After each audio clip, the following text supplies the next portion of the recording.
Orson, eu sou muito acompanhado por minha mãe.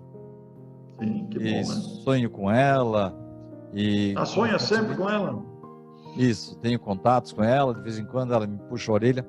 Mas, Orson, minha mãe provavelmente, quando está para acontecer alguma coisa assim, não muito agradável comigo, eu estava lendo, inclusive, antes de deitar ontem, sobre as balas perdidas, né? Então, Kardec diz, não, quando a bala parte, não tem jeito.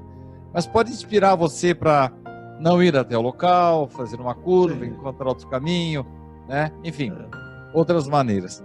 Orson, quando minha mãe quer me proteger, e ela deve ainda ter dó, né? Quando está para acontecer alguma coisa desagradável comigo, como é que fica, Orson? Minha mãe quer me proteger. E eu imagino que meu espírito protetor diga assim, não, deixa o menino crescer, deixa ele... Como que é isso, Orson?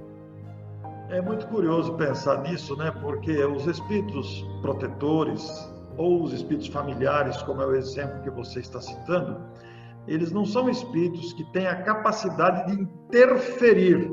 Eles sugerem e você pode aceitar ou não. O espírito protetor, por exemplo, que é o anjo da guarda, chamado anjo da guarda, ele sabe que você deverá enfrentar determinada situação.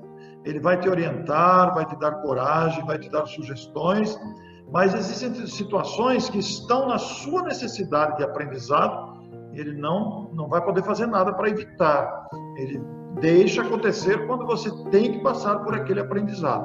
Mas no caso dos espíritos familiares, como a sua mãe, por exemplo, te acompanha por laços de afetos recentes, que talvez não seja o espírito, não deve ser o espírito responsável por você, mas é apenas um familiar que te acompanha por laços de afinidade, etc. Ela tem vontade de te proteger.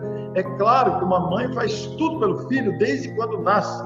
E, naturalmente, a mãe verificando que você, por exemplo, vai passar por uma situação grave, vai sofrer um acidente, por exemplo, ela não pode interferir, ela vai tomar todos os cuidados e poderá até entrar em agonia, em angústia, em desespero, porque está vendo o que vai acontecer e você está indo e ela não pode interferir.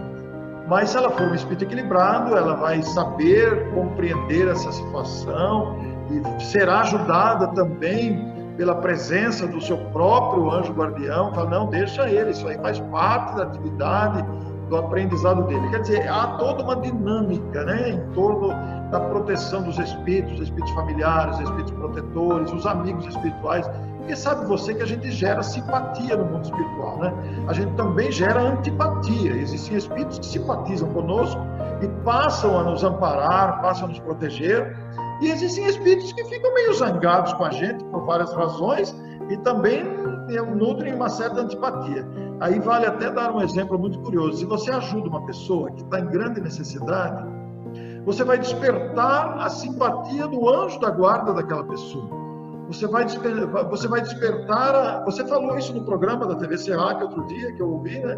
Você vai despertar a simpatia de um espírito amigo daquela pessoa que vai olhar por você também, porque você está aliviando o sofrimento, a angústia daquela pessoa. Então você se torna um alvo de proteção do protetor dele, porque você ajudou. Então é um processo muito dinâmico. Aliás, esse capítulo do Livro dos Espíritos aí, seria muito interessante que as pessoas buscassem lá no Livro dos Espíritos as questões do capítulo específico, espíritos protetores, espíritos familiares, espíritos simpáticos, porque você classificou bem. É algo extraordinário pensar nisso, que temos um espírito que olha por nós, um espírito que nos orienta. Agora, nós temos que ser maleáveis, acessíveis, e não turrões, e rebeldes, e durões, porque aí ele não vai poder fazer nada com a nossa rebeldia, né, Sidney? Aí nós vamos responder. Então, sintetizando o assunto, por mais amigos, e você citou muito bem, né? Quando se faz bem para alguém, você acaba atraindo a simpatia do espírito protetor dele, dos familiares dele, né?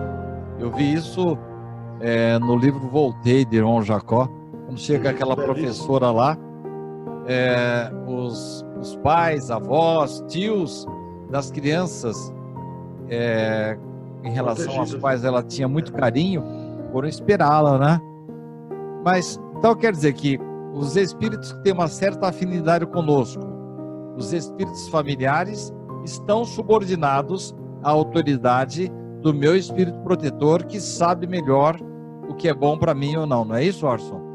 Sem dúvida nenhuma, porque eles não têm assim poder de interferir. E quando os espíritos já estão com bastante equilíbrio, quando já têm consciência, eles compreendem isso, se subordinam às leis que regem a vida e à presença do espírito protetor, que normalmente orienta e também faz da sua presença uma garantia de felicidade, de harmonia, de esperança para aquele familiar que, vendo uma situação, pode se desesperar, né?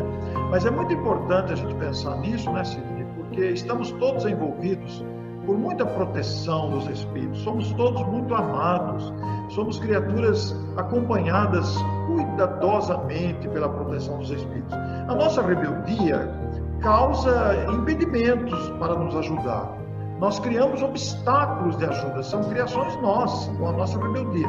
Mas nem por isso deixamos de ser ajudados, porque eles compreendem que ainda estamos numa certa infância de maturidade, né? Ainda agimos por instinto, agimos precipitadamente, nem sempre sabemos compreender as circunstâncias educativas.